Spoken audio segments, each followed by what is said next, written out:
wabarakatuh. Perkenalkan, nama saya Suciati Febriana, NIM L0211811022. Kali ini saya akan mempresentasikan tugas metode penelitian dan penulisan ilmiah saya yang berjudul Analisis Status Pencemaran dan Gastropoda sebagai Bioindikator di Sungai Banting Murung, Kabupaten Maros. Presentasi kali ini saya akan menjelaskan 4 topik utama, yaitu yang pertama latar belakang atau pendahuluan, yang kedua tujuan dan kegunaan, yang ketiga tinjauan pustaka, dan yang keempat adalah metode penelitian. Air merupakan sumber daya alam yang paling dibutuhkan untuk kelangsungan hidup organisme. Tidak hanya itu, air juga dapat digunakan oleh manusia untuk kegiatan seperti pertanian, perikanan, pembangkit listrik, dan perkebunan. Manusia memanfaatkan air untuk berbagai aktivitas atau kegiatan yang dilakukan seperti mencuci, mandi, dan memasak. Dari kegiatan-kegiatan tersebut akan muncul suatu dampak negatif apabila tidak dikelola dengan baik dan benar. Salah satu dampaknya adalah akan menurunkan kualitas perairan tersebut. Sungai berfungsi sebagai media hidup suatu organisme perairan. Setiap masyarakat yang bermukim di daerah sungai atau perairan lainnya akan dipastikan memiliki saluran pembuangan yang menuju ke perairan tersebut, yang kemudian jika buangan tersebut tidak diolah dan tidak terlepas dari bahan berbahaya, maka akan berdampak buruk bagi perairan tersebut. Warga desa Banting Murung memanfaatkan sungai untuk keperluan sehari-hari seperti mencuci dan mandi, di mana dari hasil deterjen atau sabun tersebut akan terbawa melalui saluran pembuangan menuju ke aliran sungai. Kandungan bahan kimia yang terdapat pada deterjen dan sabun akan menyebabkan sungai tersebut menjadi tercemar. Di Sungai Banting Murung belum ada data yang mendukung apakah kualitas perairan tersebut tercemar atau tidak. Maka dari itu, belum bisa dipastikan bahwa kualitas air di Sungai Banting Murung mengalami penurunan. Indikator pencemaran dapat diketahui dari tingkat keanekaragaman organisme yang berada di perairan tersebut. Untuk menentukan kualitas suatu perairan pada bagian terpenting adalah melalui hadir atau tidaknya dan perbandingan jumlah suatu kepadatan antar jenis atau kelompok organisme tersebut. Berdasarkan latar belakang tersebut, masalah pada penelitian ini adalah bagaimana status pencemaran air Sungai Banting Murung, Kabupaten Maros berdasarkan gastropoda sebagai bioindikatornya. Selanjutnya yaitu tujuan dan kegunaan.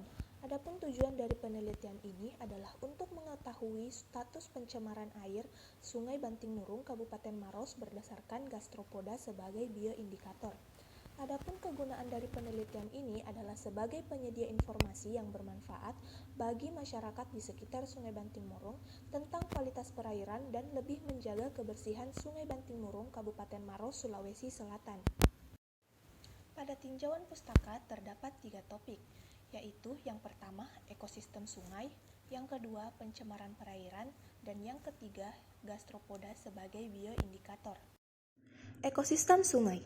Menurut Odara 1986, perairan tawar atau biasa disebut dengan perairan darat merupakan seluruh badan air di permukaan bumi yang arahnya ke darat dari garis suatu pasang surut terendah, sedangkan suatu ekosistem yang habitatnya sering digenangi oleh air tawar dan kaya akan mineral dengan pH 6 disebut dengan ekosistem air tawar. Menurut Sugianto 2010, berikut klasifikasi habitat perairan tawar menurut kedudukannya dalam suatu rantai makanan. Yang pertama yaitu autotrof atau produser, terdiri dari tumbuhan hijau yang berakar dan fitoplankton. Yang kedua yaitu fagotrof atau konsumer makro, terdiri dari primer zooplankton dan ikan lainnya. Yang ketiga yaitu saprotrof, konsumen renik atau dekomposer, yang terdiri dari jamur atau fungi, cacing, bakteri, dan lainnya. Selanjutnya, pencemaran air. Menurut Palar 1994, pencemaran merupakan suatu kondisi berubahnya bentuk tatanan dari kondisi awal ke kondisi yang buruk. Hal ini dapat disebabkan oleh masuknya bahan pencemar yang bersifat racun. Menurut Miller 1984, pencemaran air terjadi apabila di dalam suatu perairan terdapat suatu bahan atau terjadi panas sehingga terjadinya penurunan kualitas hingga di tingkat tertentu, sehingga air tersebut tidak memenuhi baku mutu air. Menurut Sugianto 2010, bahan pencemar di perairan dapat dikelompokkan ke dalam beberapa kelompok berikut. Yang pertama yaitu limbah, yang kedua penyebab penyakit, yang ketiga mineral dan bahan kimia anorganik, yang keempat bahan kimia organik sintetik, yang kelima unsur hara tanaman, yang keenam sedimen, dan yang ketujuh yaitu bahan radioaktif. Berikutnya yaitu gastropoda sebagai bioindikator. Gastropoda terdiri dari 3/4 spesies moluska yang masih terdapat di dunia. Moluska berasal dari kata Romawi yaitu mollis atau lunak, dan jenis yang umum dikenal adalah siput, kerang, dan cumi-cumi. Gastropoda sebagai organisme yang hidup di perairan sangat peka terhadap perubahan kualitas air tempat hidupnya. Perubahan lingkungan perairan, contohnya di daerah aliran sungai atau das, berpengaruh terhadap komposisi dan keragaman populasi kelas tersebut. Berikutnya yaitu metode penelitian. Yang pertama, waktu dan tempat penelitian. Penelitian ini dilakukan di Sungai Banting Murung, Kabupaten Maros. Pengambilan sampel gastropoda dilakukan di Sungai Banting Murung, dan identifikasi gastropoda dilakukan di Laboratorium Fakultas Ilmu Kelautan dan Perikanan Universitas Hasanuddin Makassar. Selanjutnya yaitu alat dan bahan. Alat dan bahan dapat dilihat pada gambar tersebut.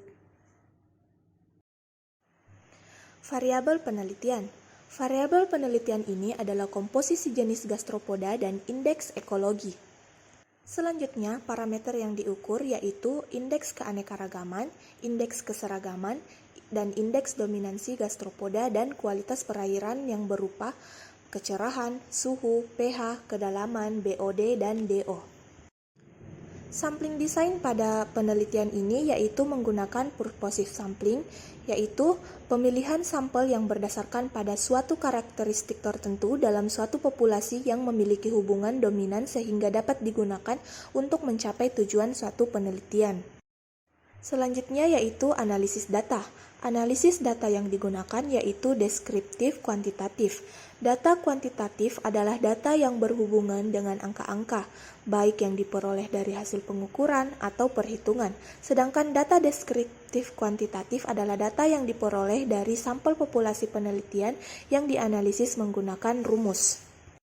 Demikian presentasi metode penelitian dan penulisan ilmiah saya.